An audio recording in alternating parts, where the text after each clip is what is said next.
이 본문의 말씀은 이제 네 번째 말이 나오는데요. 그 말은 이제 청황색 말입니다. 청황색 말은 정확하게 전염병을 말합니다. 전염병과 죽음이 오는 그러한 얘기죠. 치명적인 전염병이 전 지구촌에 휩쓰는 재앙이 있게 될 것을 예언하고 있습니다. 말 그대로 이제 청황색은 전염병, 썩어가는 그 육체의 색깔이 청황색이고, 그리고 그것은 이 전염병으로 육체가 썩어가고 결국에는 죽게 되는데 그 시체의 색깔이 이제 청황색입니다. 그래서 성경에서는 청황색 그러면 이제 전염병으로 죽는 것을 이제 의미를 합니다. 이 글을 읽는 독자들은 뭐 당연히 그렇게 생각할 것인데요. 뭐 흔히 말하는 흑사병입니다. 흑사병. 이러한 전염병 그리고 이것에서 나오는 죽음의 시대에 그것으로 그치는 게 아니라 사람들은 그 전염병이 돌게 되니까 검을 들고, 우리 한번 좀 읽어볼까요? 6장 8절의 말씀을 다 같이 좀 읽어보겠습니다. 6장 8절, 요한계시록 6장 8절.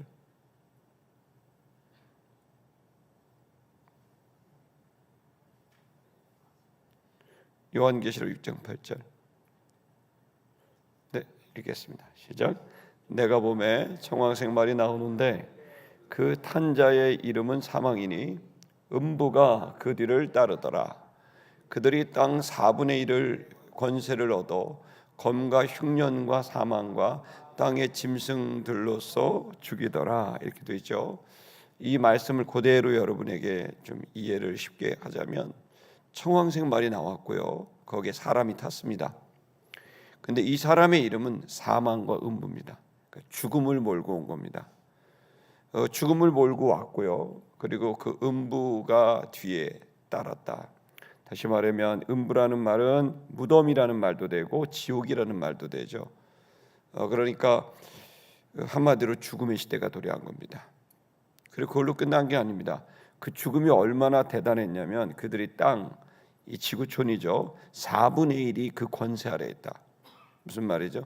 4분의 1이 죽어나가는 전무후무한 전염병이 이 지구촌을 죽음의 행성으로 이제 만들 것이다라는 얘기입니다. 그렇게 되자 그거로 멈춘 게 아닙니다. 4분의 1이 죽어나가자 검은 폭력이고 살인이죠. 지구촌에 사람들이 25% 이상이 죽어나가자 사람들은 미치기 시작합니다. 검을 들고 사람들을 빼앗고 폭행을 하고 살인을 하게 되고, 그리고 흉년까지 들어서 먹을 것은 더 없어지고, 그리고 결국에는 죽음이 온 지구촌에 가득하게 되는 겁니다. 그걸로 끝나는 게 아닙니다. 마지막은 땅의 짐승들로서 죽이더라. 누구를 죽일까요? 기독교인을 죽이는 겁니다.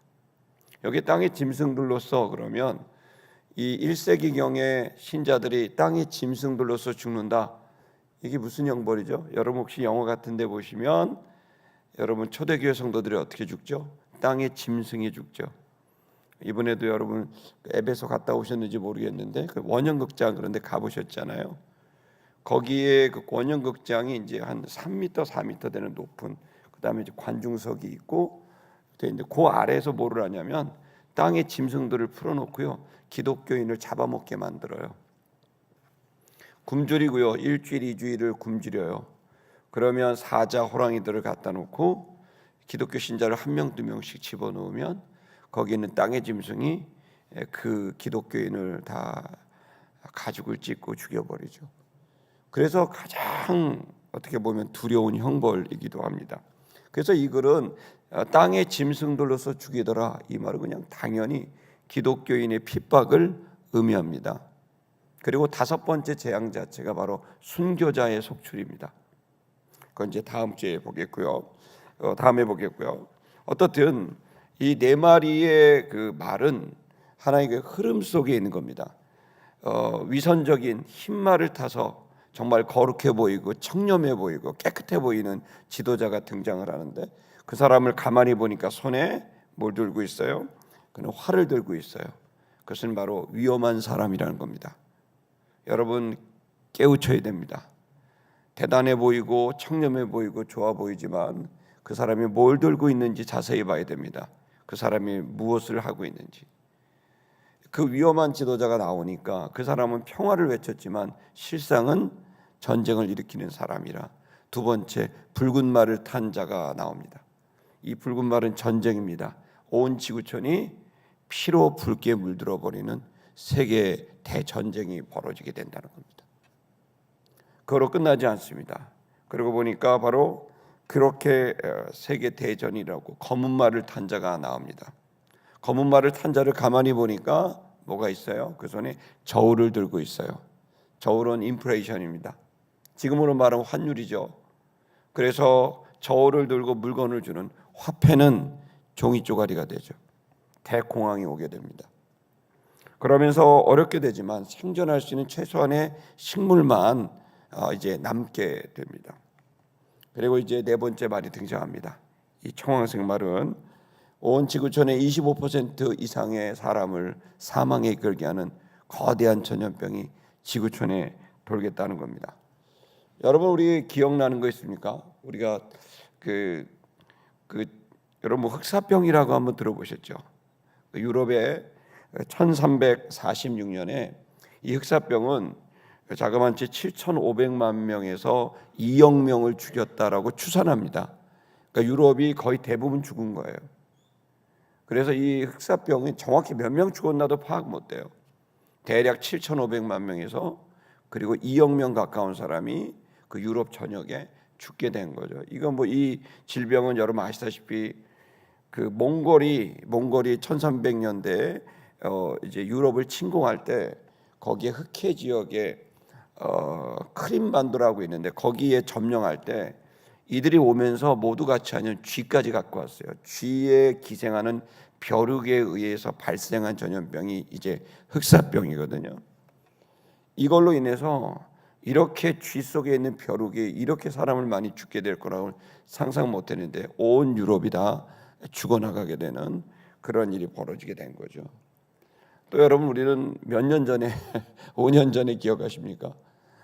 중국의 우한이라는 곳에서 발생한 우한 폐렴, 코로나19, 코비드라고 흔히 말하는 이 질병으로 인해서 뭐 그렇게 700만 명, 704만 명 정도가 전 세계에 죽었다 그래요. 그래도 그렇죠. 700만 명이 적은 숫자입니까? 근데 뭐 누구도 이거에 대해서 책임지는 사람도 없고 이 우한 폐렴에 대해서 누구도 미안하다는 사람도 없고 너무나 당당하고 책임지지도 않고 이 일로 인해서 경제는 다 마비되고 어려웠던 걸 경험하죠. 근데 여러분 성경은요 우한 폐렴과 아무 관계없는 비교될 수 없는 전 지구촌의 질병이 유행하게 될 것이고 그것으로 인해서 전 지구는 대혼란을 겪게 되고 사람들은 광분하면서 서로 죽이고 그리고 먹을 것을 찾게 되고 그리고 온 지구촌이 사망으로 뒤덮이게 되는 끔찍한 일이 인류 끝에 일어나게 될 것이라고 예언하고 있습니다. 그리고 이 모든 것은 끝에는 바로 기독교인을 마녀 사냥하듯 또다시 기독교인들을 핍박하고 교회를 핍박하는 일이 지구촌 전체에서 일어나게 될 거라고 예언하고 있습니다. 여러분 실제로 기독교인이 그렇게 당한 적이 많죠. 왜 그렇게 짐승에게 먹잇거리를 주고 핍박을 당했을까요? 그것은 여러분 로마의 대화재가 일어났을 때 그 대화재를 누가 일으켰다? 바로 기독교인들이 일으켰다. 그리고 기독교인들이 성찬식을 하잖아요. 예수 그리스도의 살과 피를 먹는다라고 하는 이 성찬식을 이 사람들이 뒤틀어서 기독교인들은 사람의 살과 피를 먹는 인육을 먹는 바로 이제 아주 끔찍한 위험한 사람이라고 거짓 소문을 내게 되니까 사람들에게는 기독교인은 인육을 먹는 야만인들이고 위험한 이단 사이비 집단이고 이들은 늘 숨어서 예배를 드리니까 이들은 밀의 종교, 위험한 그러한 종교인들이다.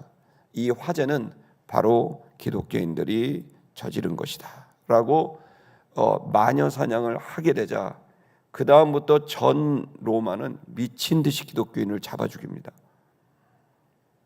그 끔찍한 일이 여러분 일어나게 됐었단 말이에요. 이때 여러분 이 요한계시록은 그 끔찍한 일을 회상시키면서 이거보다 더 끔찍한 일이 인류의 마지막에 일어나게 될 거라고 예언하고 있습니다. 여러분 이러한 시대에 우리 교회는 어떻게 이 마지막 우리의 사명인 인류를 구원하는 일을 감당할 수 있을까?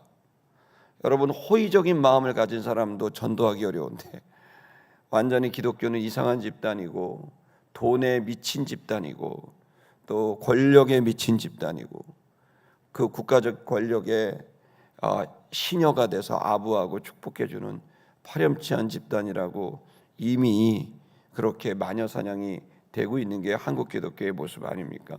여러분 다니시는 교회는 그런 교회입니까? 그런 모습이 있던가요?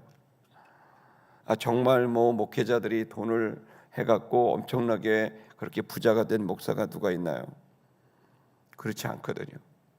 그러나 세상 사람들은 그러한 거짓 정보들과 몇몇의 사건들을 과장 또 왜곡하고 이런 일들이 있어서 사실은 여러분 지금은 공교육 자체, 특별히 어떤 이념적 집단에서는 기독교는 아편이다, 기독교는 사라져야 된다, 신은 죽었다, 이렇게 가르치면서 기독교를 마치 아주 무지하고 그리고 또 아주 파렴치한 집단으로 생각을 하게 되고 있어요. 자, 이런 시대는 사실 여기 요한계시록에서 말하는 정도의 그런 핍박은 아닐 수 있겠지만 점점 그것은 심해지게 될 거라는 거죠. 이게 어디서 있냐? 중국에서 지금 있습니다. 올 여러분 이제 7월 말에 중국에 저희들이 씨를 뿌렸던 중국 한족 기독교인들이 30여 명이 저희 교회 2주 동안 와 있을 거예요. 얘네들은 지금 어떻게 사는지 여러분 상상을 못할 거예요. 어떻게 교회를 다닌다고 해서 이렇게 핍박을 할 수 있을까요? 그렇게 똑똑하고 좋은 애들인데. 근데 여러분 지금 이 지구촌에 그런 일이 너무나 많습니다. 튀르키예도 마찬가지고 요르단도 마찬가지입니다. 기독교인이라는 이유 때문에 상상할 수 없는 핍박과 압박이 지금도 자행되고 있고 북한은 최악의 그러한 집단이죠. 자, 이런 상황에서 교회는 사명을 감당할 수 있을까요? 감당해야 됩니다. 그게 요한계시록을 쓴 목적입니다. 설사 악한 지도자가 와도, 설사 전쟁과 난리가 일어나도, 설사 경제적인 대공황이 오더라도, 설사 전염병과 죽음과 폭행과 폭언과 마녀 사냥이 있더라도 너는 복음을 전파하라. 주께서 곧 오시리라. 여러분, 우리는 지금 신앙이라는 것에 대한 약간의 오해가 있는 것은 신앙 자체는 위로를 받고 평안을 누리고 그리고 우리의 삶에 좀 여유를 갖게 하는 그런 것이라고 생각할지 모르지만 기독교의 본질은 정반대입니다. 오히려 투쟁하는 일이고 나 자신을 쳐서 굴복해서 나를 부인하는 일이고 그것은 나와 관계없는 누군가를 위한 삶의 헌신입니다. 그것은 힘든 일이고 어려운 일이겠죠. 그래서 여러분 이 일이 제대로 되려면 하나님께서 구약시대에는 가정을 세웠고 민족을 세웠다면 신약시대 때는 교회를 세운 거예요. 교회가 무너지면 이것을 할 집단은 지구상에 하나도 남아있지 않아요. 지금 마지막 교회가 가정을 지키고 있고요. 교회가 동성애에서 이성의 창조 섭리를 지키고 있는 것이고요. 교회만이 이 치열한 싸움에 앞장서고 있는 거예요. 여러분, 그런데 이 교회가 무너지면 이제 이 지구촌은 돌이킬 수 없는 끝을 향해 달려갈 수밖에 없는 거죠. 여러분, 그렇기 때문에 교회는 부흥해야 합니다. 아멘. 제가 이번 주일날 또 설교 때 그럴 거예요. 담임 목사 삐졌다고 얘기할 거예요. 새벽 예배 이렇게 안 오면 나 정말 삐져갖고 어떻게 심각한 삐짐에 들어갈 거라고 제가. 아니, 나라가 이렇게 되는데 교회가 이렇게 무너지는데 여러분, 우리가 각자 한 사람 한 사람들은 어떻게 살고 있는지 우리가 무엇 때문에 직분을 얻고 무엇 때문에 이렇게 주님 앞에 서고 있습니까? 막막합니다. 그러나 여러분, 막막한 그 시대에 항상 하나님은 하나님의 사람들을 깨우셨습니다. 여러분, 스가랴 1장 12절을 한번 읽어볼까요? 스가랴 1장 12절입니다. 읽겠습니다. 시작. 여호와의 천사가 대답하여 이르되 만군의 여호와여, 여호와께서 언제까지 예루살렘과 유다 성읍들을 불쌍히 여기지 아니하시려 하나이까? 이를 노하신 지 70년이 되었나이다 하며, 이 스가랴가 너무 답답한 거예요. 주님, 분명히 우리 백성, 이 백성 다시 일어나야 인류를 살리고 다시 일어나야 되지 않습니까? 그런데 우리가 무너진 지가 몇 년째입니까? 70년이 넘었습니다. 우리를 불쌍히 여기지 않으십니까? 우리의 성읍들은 다 무너졌습니다. 예루살렘 다 무너졌습니다. 주님, 우리가 불쌍하지 않으십니까? 스가랴가 피를 토하는 거예요. 노하신 지가 70년이 넘었습니다. 주여, 우리를 불쌍히 여겨 주옵소서. 이 막막한 이 바로 선지자 스가랴의 그 외침이 있는 거죠. 근데 스가랴 1장 17절의 말씀을 한번 볼게요. 읽겠습니다. 그가 다시 외쳐 이르기를 만군의 여호와의 말씀에 나의 성읍들이 넘치도록 다시 풍부할 것이라. 여호와가 다시 시온을 위로하며 다시 예루살렘을 택하리라 하라 하니라. 그런데 주님이 이제 약속하시는 거죠. 이 성읍들 이제는 넘치도록 다시 풍부해질 것이고 시온을 위로하고 다시 예루살렘을 선택해서 인류를 구원하기 시작할 것이다. 스가랴야, 너무 낙심하지 말아라. 내가 반드시 무너진 성읍을 재건하고 무너진 예루살렘을 재건해서 나의 뜻을 이룰 것이다. 여러분, 이 약속의 말씀이 저는 저와 여러분들에게 한국교회, 또 우리가 속한 예수교에 대한 성결교회, 또 시티미션교회에 선포합니다. 분명히 주님은 회복을 명령하셨고 그 회복을 통해, 부흥을 통해 여러분 해야 될 일을 감당케 하시는 주님인 걸 믿으시기 바랍니다. 악한 지도자가 와도, 전쟁과 난리가 나도, 경제공황이 오고 전염병이 오고, 여러분 이 모든 것이 일어나도 그 속에서 하실 일이 있으십니다. 그건 바로 그 속에 있는 영혼들을 살리셔서 마지막 구원의 문, 그 문이 닫히기 전에, 구원의 문이 닫히기 전에 사람들을 구원의 길로 인도하는 일을 위해 반드시 하실 일이 있는데, 그건 교회를 다시 살리시는, 리바이브, 부흥시키시는 일인 줄 믿으시기를 축복합니다. 여러분, 사실 스가랴가 있었던 그 시대는 막막했습니다. 그 총지도자는 스룹바벨입니다. 스룹바벨은 말하자면 그는 왕족이었습니다. 다윗의 후손이었습니다. 그런데 왕족이었지만 나라를 잃어버린 왕이에요. 그리고 그는 70년 동안 나라를 잃어버리고 그는 바벨로니아의 노예로 살았습니다.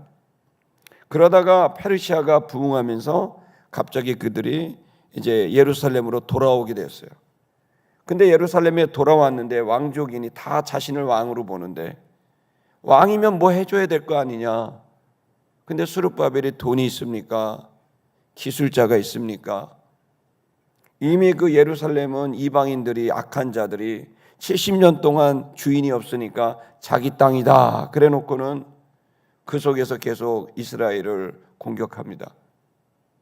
지도자 스룹바벨은 아무것도 없어요.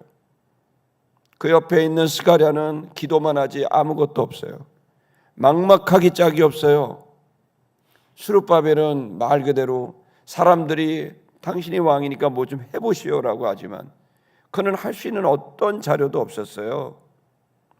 그랬을 때 그는 그 고민과 고민 중에, 그러나 그는 이러한 악조건 속에서도 기원전 515년 그는 결단을 합니다. 내가 돌을 놓으리라. 이전에는 성전이 솔로몬 성전이에요. 솔로몬 성전 아시죠? 금으로 만들었어요. 거대한 성전이에요. 그러나 금 하나가 없어요. 반지 하나가 없어요. 그가 할 수 있었던 건 뒷산에 가서 나무 캐오는 거, 나무 잘라오는 거, 뒷산에 가서 바위 들고 오는 거. 스룹바벨의 성전은 뒷산에서 가지고 온 바위와 뒷산에서 잘라온 나무떼기로 만든 성전, 그게 바로 70년 만에 다시 재건한 성전의 모습이었어요. 그것은 초라해 보였지만 그것이 그들의 스룹바벨에겐 최선이었고, 그런데 놀랍죠. 그 성전을 5년 만에 져요. 5년 동안 그 꼴꼴난 예배당을 짓는 거예요. 왜?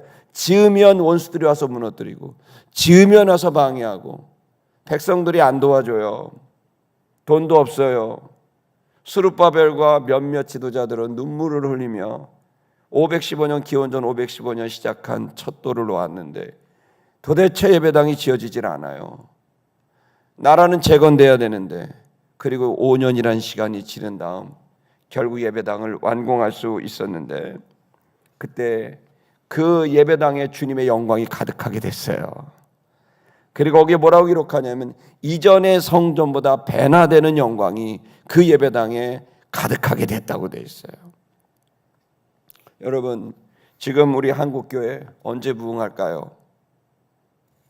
여러분, 우리 예수교 대한성결교회 언제 다시 부흥할까요? 우리 시티미션교회 언제 다시 부흥할까요? 여러분, 저는 이 모든 일에 있어서 순서가 있다고 생각하는데, 그 방법은 바로 성도 여러분 그리고 저의 마음속에 성령의 바람이 불어야, 생기가 불어야 다시 살아날 수 있습니다. 여러분, 그것은 우리의 생각, 우리의 혈기가 아닙니다. 우리가 가지고 있는 능력이 아닙니다. 성령의 바람이 불어야 되고 주님의 생기가 불어야 됩니다.